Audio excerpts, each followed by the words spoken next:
Hi, this is David Molapo welcoming you to our program, Leaders Are Readers and Readers Are Leaders. This is part 2 with a dynamic young man, an incredible speaker, thought-provoking leader. His name, Khumalo. Smoo, welcome back. Thank you, sir. Thank you so much. And we had to do this part 2 because people have just been emailing and sending some wonderful messages. They're enjoying this program. But again, please do not forget, make sure you get the book, The Genesis for Possibility. How do they get the book, Smoo? The book is available online, and for anyone who wants to download or order a book, the details are right now on the screen. And if people want to invite you to speak or to facilitate, to be a program director, how do they get a hold of you? They can email me on motivation.mcm@gmail.com. One more time. motivations.mcm@gmail.com. That's where they can get me. And not only that, after the program, we'll make sure they also get a hold of you. 100%. Last time we spoke about other things. Now we need to talk about the values. Yes. You know, that's embedded in your book. Unpack that statement on why values are important for this Genesis for Possibilities. I think the most important value after defining your Genesis for Possibility is defying what you thought was impossible. That's the very first thing. After the blind man heard that Jesus was passing by, the first thing he did was to remove the cloak, to disconnect him to whatever was in his life in order for him to pursue his becoming. So that's the first thing. So as a way of defying the impossibilities, for me personally, how I had to defy my own impossibilities was new information. New information is power.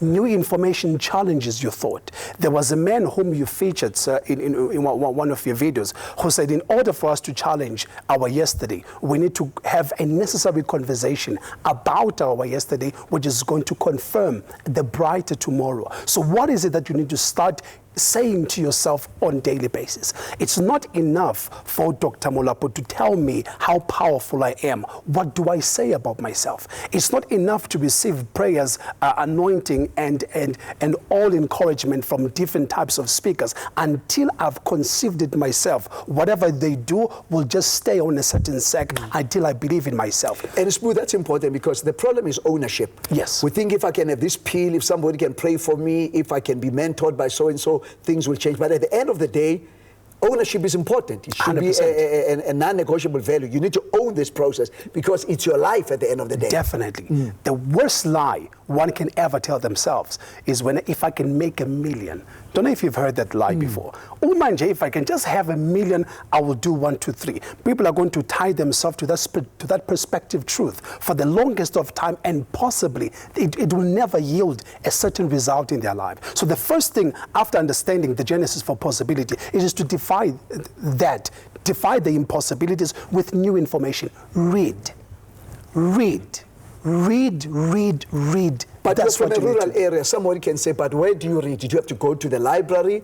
Now there's no excuse. In the 4th Industrial Revolution, Yes. you can download.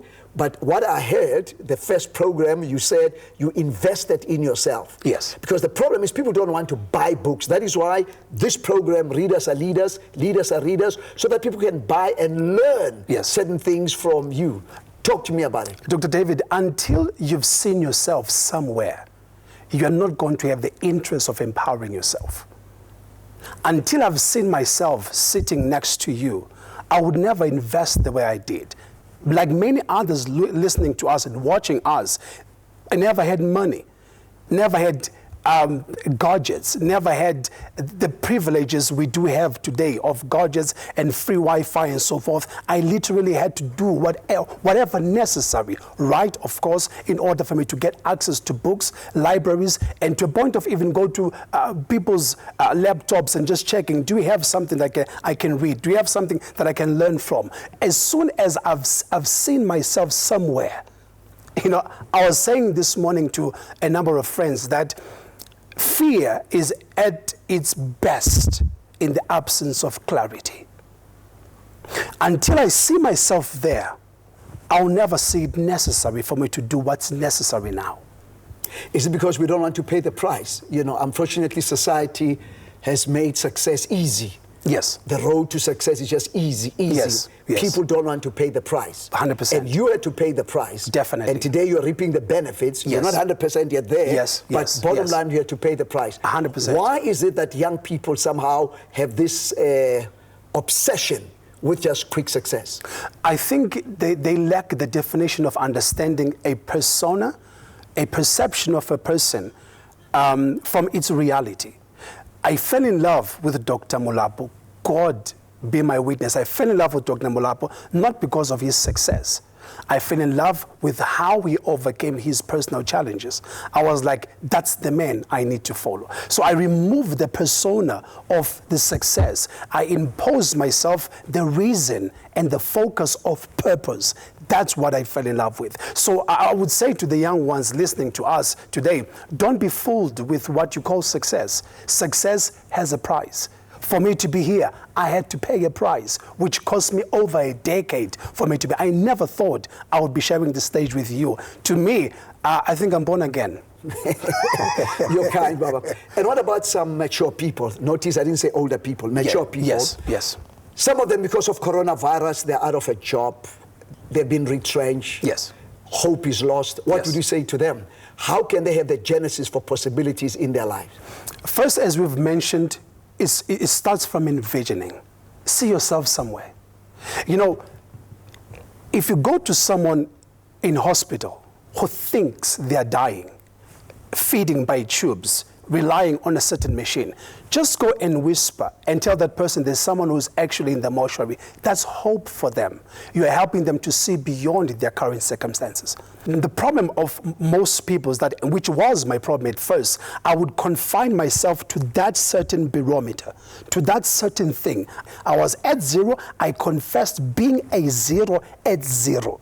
Don't confirm yourself being a zero at zero, but push for level 1 when you are at 0. So you are currently listening to us now, watching us, and you are at 0, and that's a fact. It's a fact because you've been retrenched. It's a fact because you've been trying to get on your feet. Nothing is happening. How do I start? It starts from within.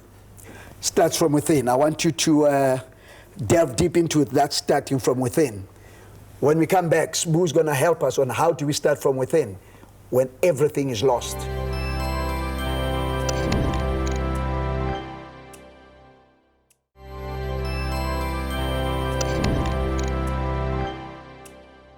Welcome to this wonderful program, Leaders Are Readers, and Readers Are Leaders, with Smu Khumalo. He was sharing with us about the genesis for possibility, and I'm going to zero in right now on his special pet subject, men. Yes. How is this book relevant for Amajita, Amauti, men? Yeah. I'll try to be as brief as possible because any subject concerning men is really sentimental to me on a very high degree. However, when we speak about men, we speak about the head. And normally whenever we envision the head, we think on top. But literally, even from the biblical perspective, the man being on top, not really on top as in the height, but is really the foundation at the bottom. The strength of this building was determined by the strength of the foundation.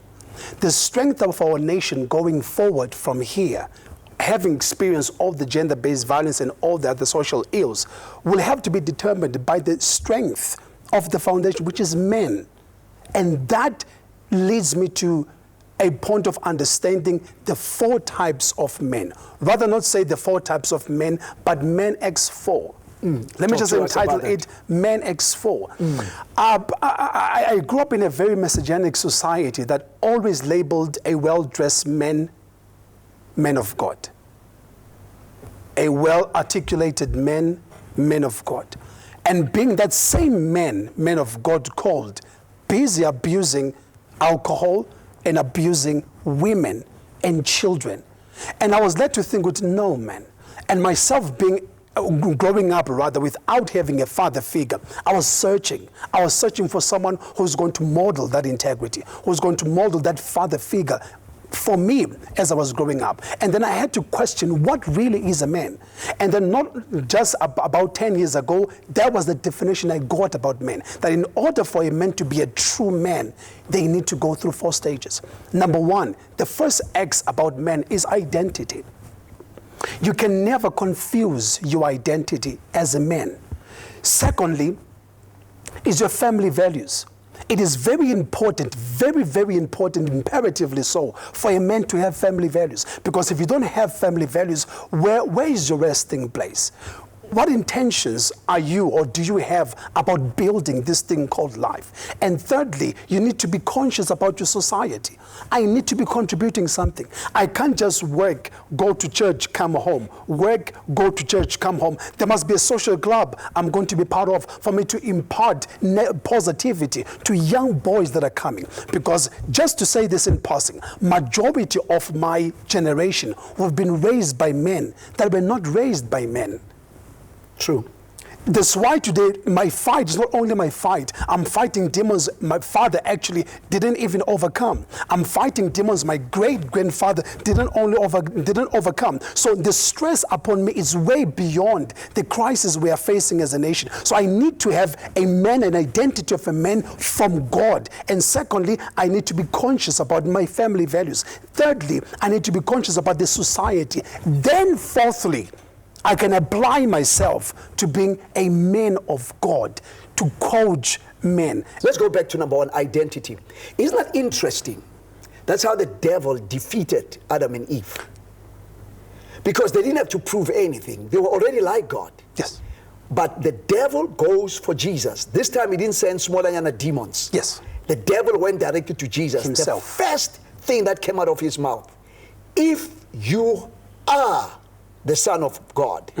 You notice, in other words, what's your identity? Yes. Notice Jesus never answered. Jesus answered the other stuff because he knew who he was. Yes. Because remember, unless you know who you are, you'll never know who and what you can become. 100%. Let's start right there, Baba. Unpack this identity, the importance of identity.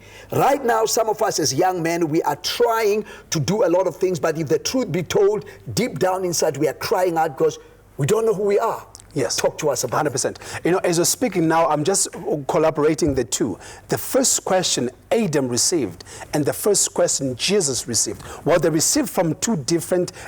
Adam received the question from God and Jesus received the question from the enemy. The question Adam received, the first he received was, where are you? Where are you? That's the first question he received. And the first question Jesus received was, if you are. So answering the question of identity doesn't only say I am Khumalo, I'm a father to Entle and a husband to... No, but it also tells about my function in the community, my function in church, my function in the workplace, my function in my society. That's how we need to start identifying, because I'm not defined as a man because of my gender as a male. I'm defined as a man because of my attributes, my contribution towards the society. Be it positive, it has to be positive. That's the definition of a man. Because let me tell you something, Dr. Molapo, that if we can remove men for the next 90 days from all the negative areas in the society, all those negative areas are going to be shut down, because men are the foundation, are the engine that runs everything. So identifying who you really are is very, very imperatively important. So your function leads to your identity. Straight to camera, talk to some guys who have been beating and misusing and abusing their women and their children. Talk to them. Bafetu, I'm sorry. Very funny hearing this from a man. A bit confusing at the same time. Reason why I'm saying this is that it's only a hurting person that hurts. It's only a miserable person that understands misery and how it should be orchestrated. So whatever it is that that is happening in your life, is needless of us to judge you based on what's happening. But what I'm going to say is, I'm sorry that you had to be abused as a child. I'm sorry you didn't have a father to show you where you are going. But there's this one thing I love about life. Life is made, or built rather, from two different premises. The first premise consists of things we don't have control over. I don't have control over the fact that I was raised by a single mother. I don't have control over the fact that my father denied impregnating my mother. I don't. But the second premise where life is built is based on things I can do. I did not have power over what had happened, but I do have power over what I can do and what I can become. So I can is the value of your starting point. Well, you heard it from Khumalo. When we come back, we will wrap up this session, and you'll be happy to know that we are actually launching the I Can of fathering, and Smu is going to be one of our facilitators. Let's be back after these messages.